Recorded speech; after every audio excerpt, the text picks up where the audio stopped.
C'est donc la fin de la saison régulière, les gars. Il est donc temps, contrairement à NBA qui va le donner après la saison et les playoffs, de remettre nos différents trophées individuels. C'est toujours un moment particulier qu'on adore. On aimait quand les joueurs recevaient leurs trophées à la fin du premier tour ou même parfois en finale de conférence. On s'en souvient très bien en 95. Maintenant, évidemment, les Spurs Rockets. Robinson qui reçoit, qui met le seum Avant de à le l'autre joueur fournir. et qui se fait derrière fournir. C'était un grand moment. C'est des moments d'ailleurs qu'on aimerait revivre. On va pas relancer le débat. On attend vos appels tout de suite et on va commencer par le premier sujet. On va commencer par du lourd. On va commencer par le trophée du MVP. Alors le souci du trophée du MVP, les gars, c'est qu'il y a des mecs qui seront pas dans le top 3. Alors vous nous dites qui ne passe pas le cut. Donnez d'ailleurs vos podiums si vous voulez dans le chat. J'ai eu un petit souci puisque Joel Embiid et Nikola Jokic sont les deux grands favoris comme l'année dernière. On n'imagine pas quelqu'un d'autre gagner. Mais après, j'hésitais entre Giannis et Booker. Rien que ça, déjà, c'est un enfer. Pour être sur le podium. Ouais, pour être sur le podium. Ah ouais. Déjà, je sors de la conversation pendant 10 minutes. Alors, très bien. Alors, moi, j'y rentre pour le coup et je vais mettre Devin Booker. Alors, et avec des arguments qui sont un peu, des fois, orientés, certes, mais je trouve que Devin Booker, il mérite d'être sur le podium. Yanis, il a 2 titres de MVP. On va me dire, ah, mais ça n'a rien à voir. Et vous avez raison. Mais j'ai envie de mettre Devin Booker, qui quand même bat le record de franchise des Suns. C'est pas rien. Qui fait, mine de rien, une saison monstrueuse. Devin Booker, qui confirme ce qu'on a vu de lui la saison dernière. C'est-à-dire que c'était pas simplement un futur espoir et que c'était devenu un grand parmi les grands. Et j'ai envie de mettre Devin Booker pour l'ensemble de son œuvre depuis les playoffs de la saison dernière et pour cette saison régulière où il finit avec le meilleur bilan de la ligue quand même. Voilà, Steve Nash a été MVP. En tout cas sur le podium. Non, tu mets podium. Ok. Il le met podium. Je vous donne juste vite fait les stats. MVP, Steph, t'avais l'air surpris. Moi, un mec, il vient m'argumenter que Booker, il doit être MVP. J'ai pas lui dire, oh, mais tu es un fada ou quoi? 26,8 points, 5 rebonds, 5 dans passes. MVP, il y a valuable. Je suis pas sûr que Devin Booker soit le plus valuable à son équipe que d'autres. C'est potentiellement le meilleur joueur, encore pour en discuter. Hein. Franchement, cette définition de valuable, on la sort un peu comme quand ça nous chante. Il est face à deux mecs qui sont vachement valuables aussi. Ça se tient. Tu crois que Joel Embiid ira meilleur Je pense que Devin Booker, tu l'enlèves des Suns. Je pense que les Suns font une saison correcte. C'est quoi une saison correcte? Ils vont en playoff. Non, ils vont en playoff, facile. Non mais d'accord, les gars, vous êtes sérieux? Mais ils passent de premier de la conférence Ouest à 7ème, quoi, tu vois. C'est énorme. En 6ème. Oui, mais c'est déjà une bonne équipe. Mais on va en parler, de toute façon. Bon, Devin Booker, alors du coup, un mot sur Devin Booker. Stephen qui nous bluffe, ça y est, il est rentré dans le mode gratin de la NBA, multiple star, il n'y a plus rien à dire, il sera sûrement au NBA. Vous nous dites dans le chat d'ailleurs ce que vous en pensez. Est-ce qu'il mérite des voix, peut-être, mais pas en premier pour toi, j'ai l'impression. Oui, alors je pense que c'est peut-être celui qui pâtit de plus des monstres qu'il y a en concurrence, parce que si Yanis, Jokic, Embiid font pas ces saisons-là, Devin Booker, il est pas loin d'être MVP haut la main. Qu'est-ce qu'il a gagné en maturité, rappelez-vous, il y a 2-3 ans. Avant même la saison, quand ils finissent très bien dans la bulle, rappelez-vous, on est quand même beaucoup tombé sur Devin Booker, il fait pas gagner son équipe, il a mis 70 points, il met un panneau comme ça. Dans une défaite, on a pris 25. On a été très sévère avec lui, il y a quand même une belle transformation. Alors, est-ce qu'elle est due à Chris Paul ou pas? Je suis pas sûr, parce qu'elle était déjà là dans la bulle, la transformation de Devin Booker. Il est bon, il est serein, il est propre, il défend, il est clutch, il est beau. Gros pourcentage, il est leader aussi. Franchement, moi, l'évolution de Devin Booker, elle est impressionnante. En tout cas, finir podium, c'est une énorme évolution, parce que quand on voit la saison de Giannis, si c'est Booker qui finit effectivement 3ème, bravo, ce serait mérité. On rappelle que Steve Nash, avec des stats bien plus basses, vraiment sur les stats brutes, pas forcément sur l'impact. Steve Nash était archi valuable pour le coup à l'époque, mais avait été élu deux fois MVP. Ce qui Steph parlait, toi aussi, à juste titre, de l'évolution de Devin Booker. Moi, je trouve que depuis les playoffs derniers, quand je le vois jouer, je trouve que c'est un tueur. Et avant, je voyais un petit jeune pétri de talent, mais je ne savais pas où il allait. Et je trouve que dans son body language, dans son attitude, dans son regard même, je trouve qu'il a ce truc de tueur. Et en général, quant à ça, j'ai pas envie de te mettre de plafond. Et vraiment, moi, Devin Booker, aujourd'hui, je ne sais pas où il peut finir. Vraiment. Et dès cette année, d'ailleurs. Quoi, t'as pas l'air convaincu? Non, pardon, il y a peu de Tom qui me parle en même temps. Pardon, parce que j'ai l'impression que... Non, il a mais je sais pas, je sais pas si Devin Booker, dans son casier sur MVP, il souffre aussi de Chris Paul dans son équipe. Chris Paul, on est unanime pour dire que Chris Paul, c'est le mec qui fait la bascule entre Phoenix premier de la saison régulière et Phoenix équipe entre 6 et 8. Ça aussi, je pense que ça coûte des points à Devin Booker. Ouais, ça se tient. C'est quand même bizarre maintenant qu'on... Parce que tu joues avec Chris Paul, ça t'enlève des points pour être MVP. Bah oui, c'est une élection. Mais gros, on peut sortir ses stats là rapidement quand même. J'ai déjà dit 27-5-5. Bah, d'accord, ok. Oui, mais ce que je veux dire, c'est que Chris Paul est à son niveau, quoi. Après, tu vois ce que je veux dire, là où peut-être, c'est vrai que Jokic... C'est une élection, appelle Après Jokic, alors dire qu'il est seul, c'est compliqué parce que c'est bien coaché et qu'il y a quand même des soldats autour. Mais oui, il est seul. Il n'y a pas Chris Paul. Et Embiid, bon, il y a Harden qui arrive en cours de saison. Après, il y avait des... Oui, c'est sûr.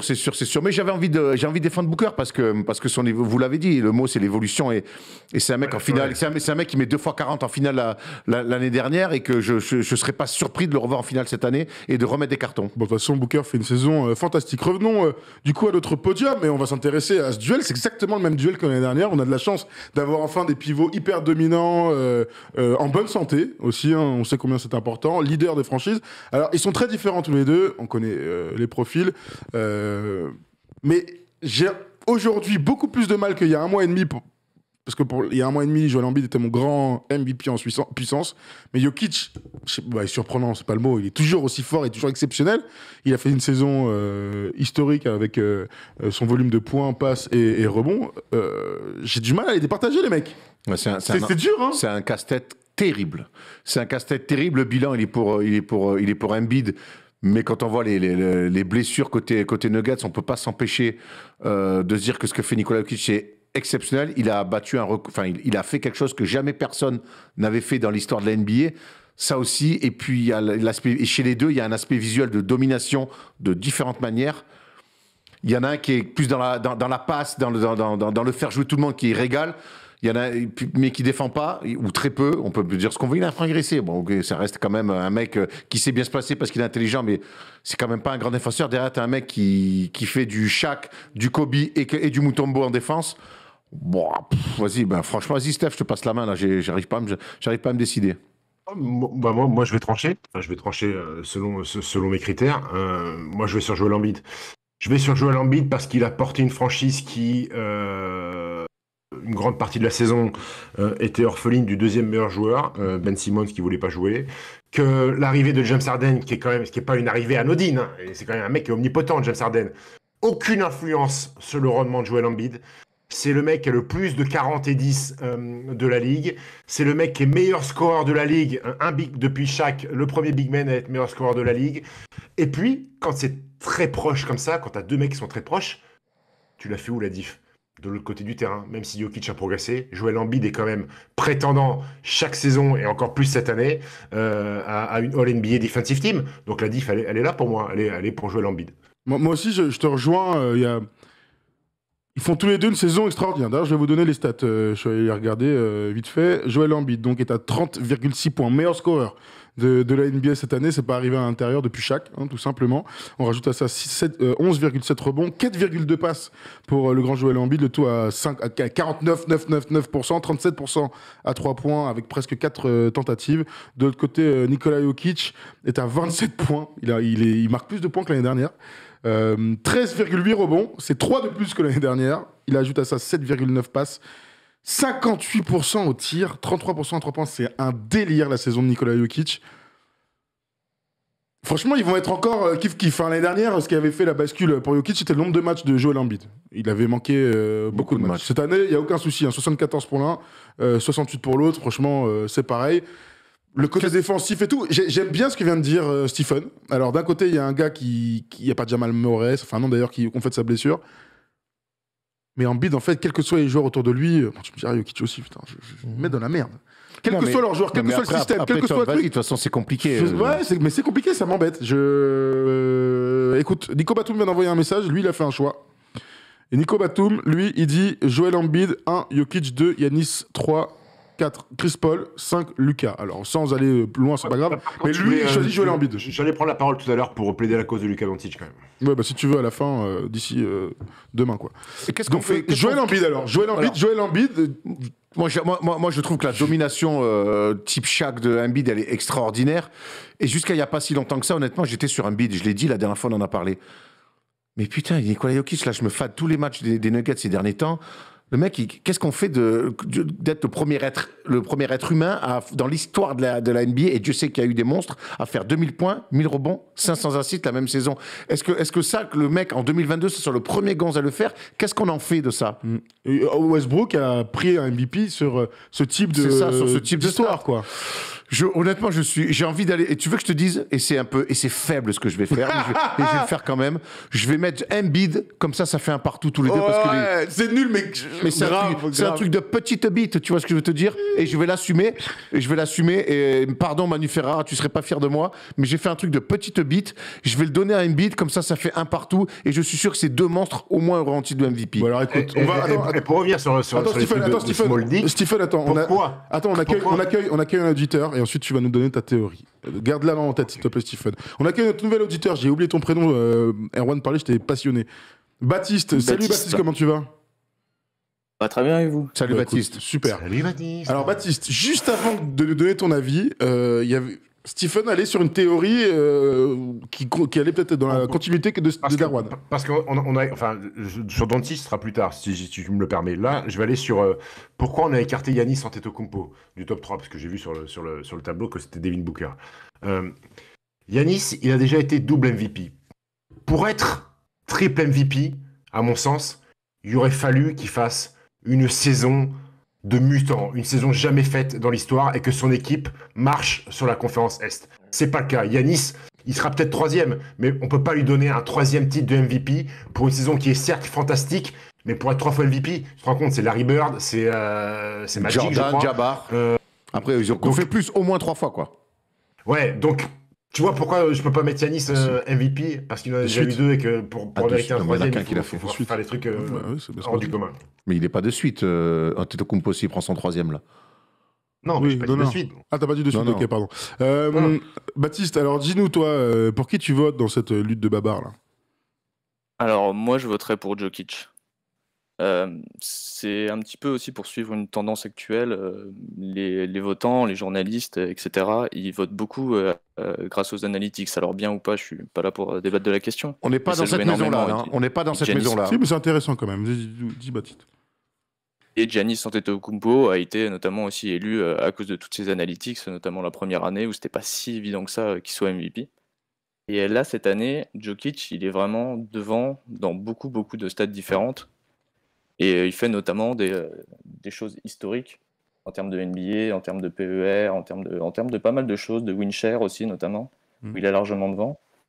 Et vu le bilan des Nuggets, qui est quand même vraiment pas, qui a 3 victoires de suite des Bucks, à 3 victoires de suite Philadelphie, je mettrais moi Jokic pour toutes ces raisons-là.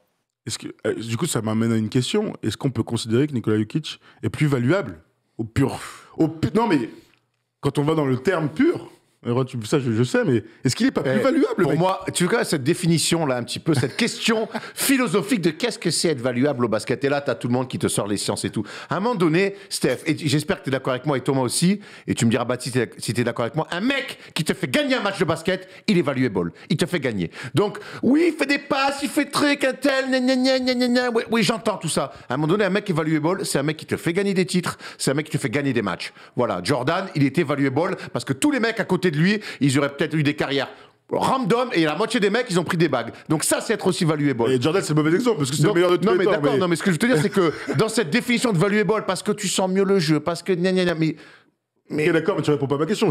Ok. Bon, du coup, est-ce que Jokic n'est pas plus valuable que Embiid? Je te pose la question.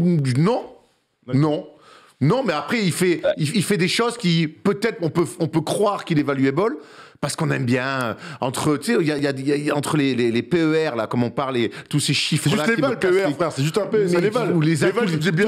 Toutes les analytiques et quelque part, et tout ce truc autour de valuable, où on aime bien se faire des énormes paluches. À un moment donné, faut gagner des matchs et faut gagner des titres.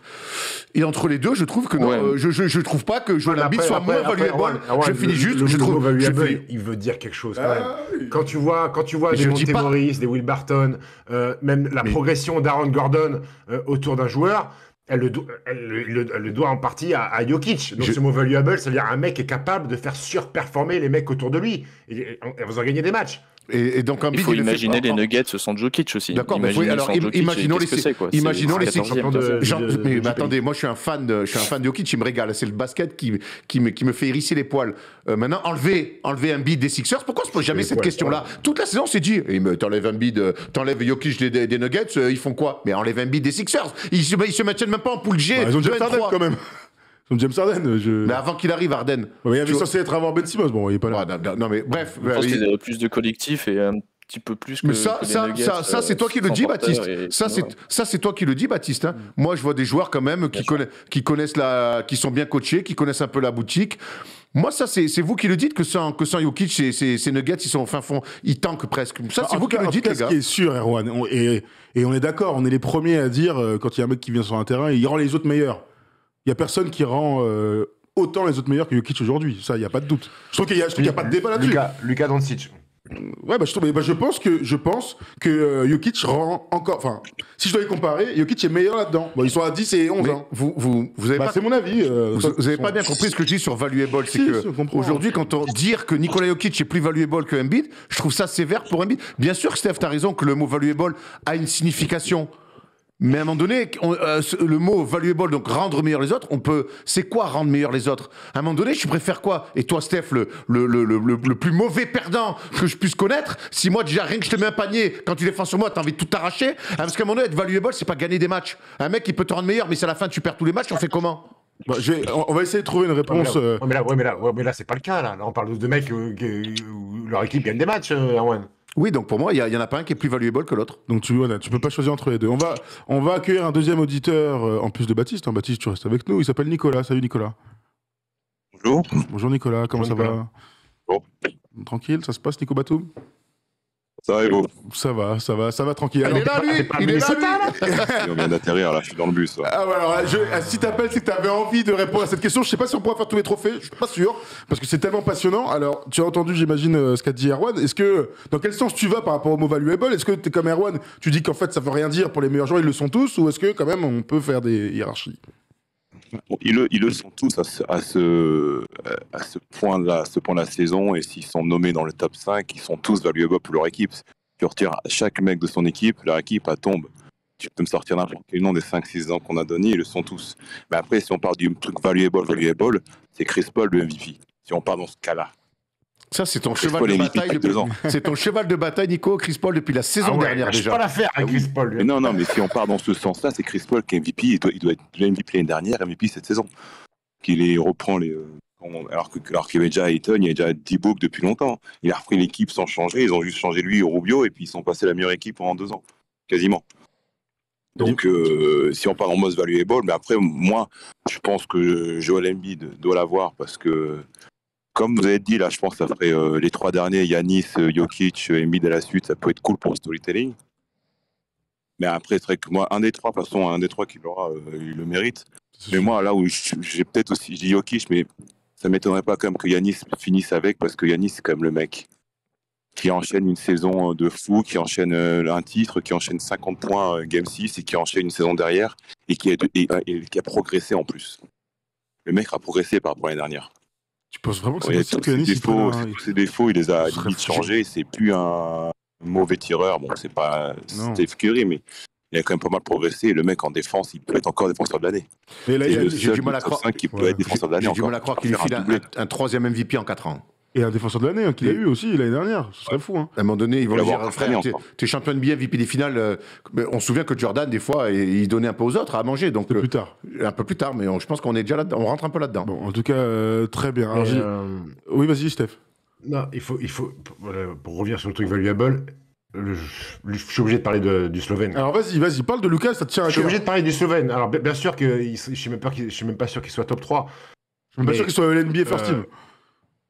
J'espère qu'il sera. Dallas a gagné 52 matchs, les mecs. 52 matchs. C'est quand même ouf.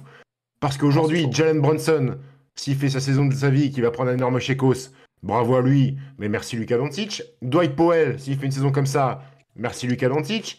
Maxi Kleber, merci Luka Doncic. Oh, ce qu'a fait Luka Doncic cette année, Ce qu'a fait Luka Doncic cette année, c'est monstrueux. On va me dire, ouais, mais il n'a pas joué en 2021. Bah ouais, ça joue, ça, non? Mais ils ont 2022. gagné 52 matchs, Oui, les mecs. t'as raison, Steph. mais pour moi, C'est hallucinant. quand tu parles de MVP, pour moi, tu prends toute la saison du début à la fin. Parce que tu parles que des meilleurs et du top. Et pour moi, les 2 premiers mois de saison de Luka, ça lui nique son titre de MVP. Et Dieu sait qu'en 2022, il nous a régalé. Et c'est pas fini, les playoffs, ils arrivent. Même si là, on est un peu inquiet. Il s'est pété le mollet, là. Il s'est un peu fait mal au mollet. On espère qu'il sera à 100%. Mais pour moi, aujourd'hui, la course, et on le voit aujourd'hui, elle est tellement intense, il y a tellement de concurrence qu'un mois de saison ratée, c'est terminé. Et sinon, on parlerait encore de Steph Curry. Tu vois, c'est pareil. Alors, ça fait longtemps maintenant, Steph Curry, qui était très bon. Ça fait 3 mois. Le 15 janvier, on a su qu'il n'allait plus être MVP. Hein. Alors qu'à Noël, on lui donnait. C'est incroyable. Mais t'as raison de citer Luka, et on verra, lui, c'est plutôt, est-ce qu'il sera au NBA plutôt que MVP? Je suis pas sûr qu'il soit dans la course. T'as raison de parler de la compétition. Il y a trop de mecs qu'il faut récompenser, et je crois surtout qu'il y a 2 mecs qui sont au-dessus de tout le monde. Cher Baptiste, toi, j'ai bien compris que c'est Nikola Jokic. Malgré la 6ème place de la C'est conférence serré, Ouest. quoi. Il y a Antetokounmpo et Embiid, c'est vrai que c'est vraiment serré. Là, cette année, je pense que ça a été rarement aussi serré. Et, les trois le méritent, clairement. De toute façon, personne va te dire que t'es un fou si tu dis Embiid ou Jokic, tu vois ce que je veux dire? Clairement. Ils sont 6ème de la conférence Par Ouest. contre, un peu plus. Westbrook 2017, pas plus. D'ailleurs, on parle de Westbrook, mais Westbrook, quand il est MVP avec OKC, ils sont 6ème. Là, Jokic est 6ème, ce serait une énorme surprise de voir une nouvelle fois. Tu ça. sais, il y a un mec dont tu parles de Doncic, on parle pas de Jason Tatum, qui fait une année 2022 Lui depuis aussi. janvier. Monstrueuse, son équipe a le meilleur bilan de la ligue, ils ont la meilleure défense, ils finissent 2e à l'Est. Lui, il a mis des cartons, il est exceptionnel. Mais à un moment donné, là, quand tu commences, alors je suis sévère de dire ça, mais quand collectivement même ta saison s'enclenche et que ton clic il est en janvier, bah il manque 2 mois et demi de compète, quoi. Ça me paraît évident. Mais c'est dur d'être MVP. C'est là qu'on se rend un match de moins que Lucas, surtout. Oui, et c'est là qu'on se rend compte. C'est là qu'on se rend compte qu'être MVP, c'est un délire. Tu vois ce que je veux dire?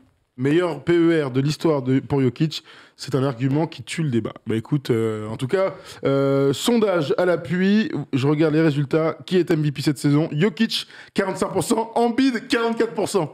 Giannis 6%, Booker 4 et 2% pour les autres. Bah voilà, c'est à l'image de ce qu'on ressent tous, ça va être ric-rac.